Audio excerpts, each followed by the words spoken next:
दशरथ मांझी की कहानी तो आप सभी ने सुनी होगी और उन पर बनी फिल्म भी, लेकिन आज हम आपको सुनाएंगे उत्तराखंड के दशरथ मांझी की कहानी।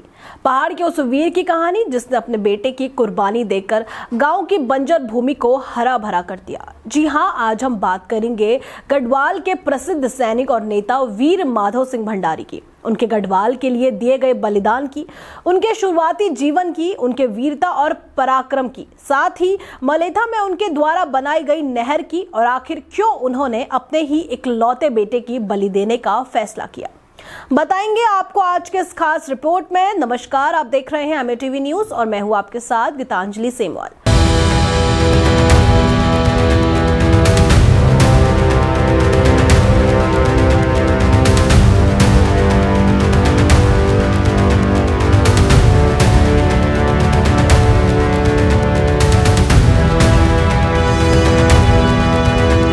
आज बात करेंगे माधव सिंह भंडारी की इस अनसुनी कहानी की। बात है लगभग 16वीं से लेकर 17वीं शताब्दी के समय के गढ़वाल राज्य के एक प्रसिद्ध सैनिक और नेता माधव सिंह भंडारी की, जिन्हें युद्ध में उनकी वीरता और उत्तराखंड टिहरी के मलेथा में नहर के निर्माण के लिए याद किया जाता है।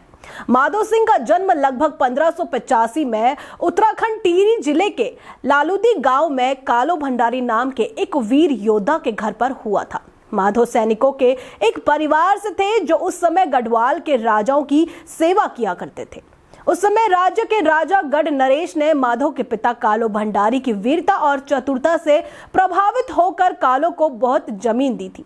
पिता के राजा से अच्छे रिश्तों के चलते माधव का बचपन भी राजा के करीब ही बीता, और बचपन से ही वीर व बुद्धिमत्ता के कारण माधव भी अपने पिता की ही तरह बहुत जल्द ही राजसेना में शामिल हो गए और सफलता की सीढ़ियां चढ़ने लगे। और जल्द ही उन्होंने राजा के दरबार में एक महत्वपूर्ण पद पा लिया, जिसके बाद एक योद्धा और सेनापति के रूप में माधव सिंह ने कई लड़ाइयां लड़ी। हालांकि राजा गढ़ नरेश महिपत शाह खुद एक बड़े राजा थे। उनके शासनकाल के समय एक समय ऐसा भी था जब गढ़ नरेश तिब्बत के सरदारों के बार बार होने वाले हमलों से परेशान होकर वे खुद सेना लेकर नीति घाटी पहुंच गए थे। नीति घाटी पहुंचकर गढ़ नरेश ने रिखोला लोदी नाम के एक कुशल योद्धा और सेना नायक की अगुवाई में तिब्बत के हमलावरों को तिब्बत से अंदर खदेड़ दिया था, और दापा घाट के किला व मंदिर पर गढ़ सेना ने जीत हासिल कर ली थी।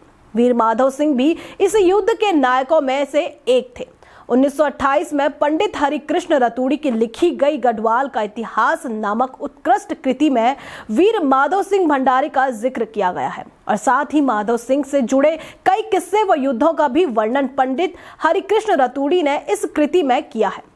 इस कृति में माधव सिंह के तिब्बत और अन्य क्षेत्रों के खिलाफ लड़ी लड़ाई की भी बात लिखी गई है। कृति के अनुसार 1635 और 1640 के बीच राजा के शासनकाल के समय माधव सिंह बहादुर आमत्या सेना लेकर राज्य से तिब्बत की घाटियों तक विजय करता चला गया, लेकिन तिब्बत में छोटा चीनी की लड़ाई में घाटियों में पहुंचते ही माधव पर रोग ने ऐसा आक्रमण किया कि उनकी सीधे मौत ही हो गई। लेकिन मरते मरते माधव सिंह ने सेना को यह शिक्षा दी थी कि यदि तुमने दुश्मन के सामने मेरा मरना प्रकट किया तो तुम एक भी यहां से जीते जागते घर नहीं लौट सकोगे। माधव सिंह ने सेना को कहा कि लड़ते जाना और पीछे हटते चले जाना, और मेरे मृत शरीर की राख को बक्से में बंद करके हरिद्वार ले जाकर राख को विसर्जन कर देना।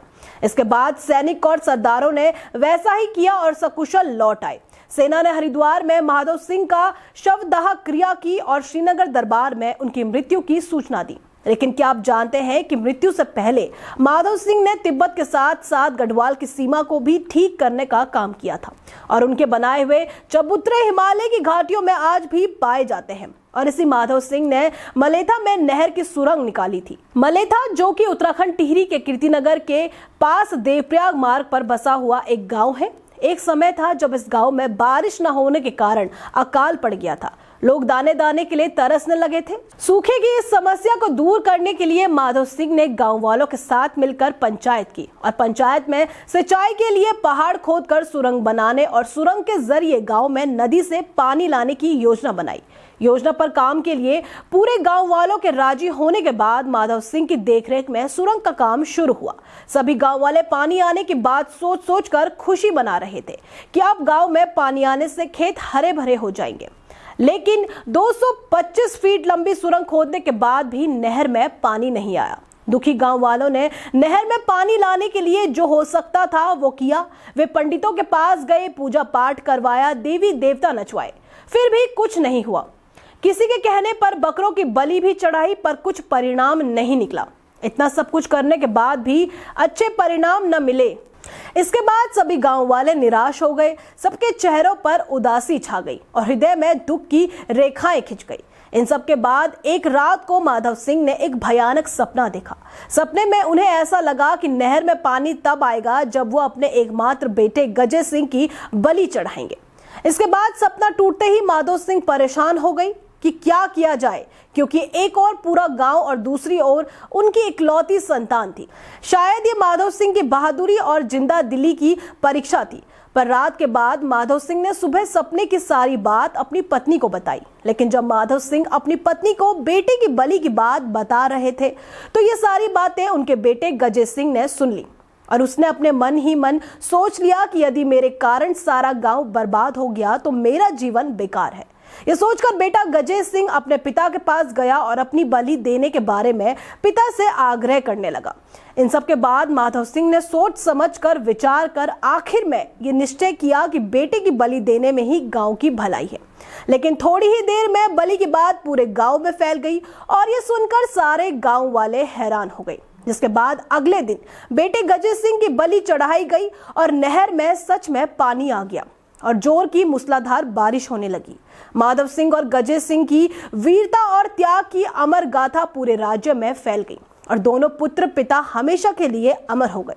मलेथा में बनी 225 फीट लंबी, 3 फीट ऊंची और 3 फीट चौड़ी नहर लगभग 400 साल बाद आज भी सिंचाई का काम कर रही है और अब मलेथा गांव के खेतों में फैलकर इसकी कुल लंबाई 3 किलोमीटर से ज्यादा हो गई है। मलेथा में माधव सिंह भंडारी का स्मारक भी है और मलेथा गांव में उनके नाम पर एक समारोह का भी हर साल आयोजन किया जाता है। लेकिन माधव सिंह जैसे नायक की स्मृति को आज भी अमर रखना और उनसे नई पीढ़ी को प्रेरणा देने के लिए अभी भी बहुत कुछ किया जाना बाकी है। वीर माधव सिंह भंडारी को आज हम एक वीर, कुशल योद्धा और इंजीनियर के रूप में जानते हैं, जिन्हें उत्तराखंड का दशरथ मांझी भी कहा जाता है। इस उत्तराखंड के दशरथ मांझी से जुड़ी ऐसी ही ऐतिहासिक गाथाओं के लिए बने रहिए हमारे साथ।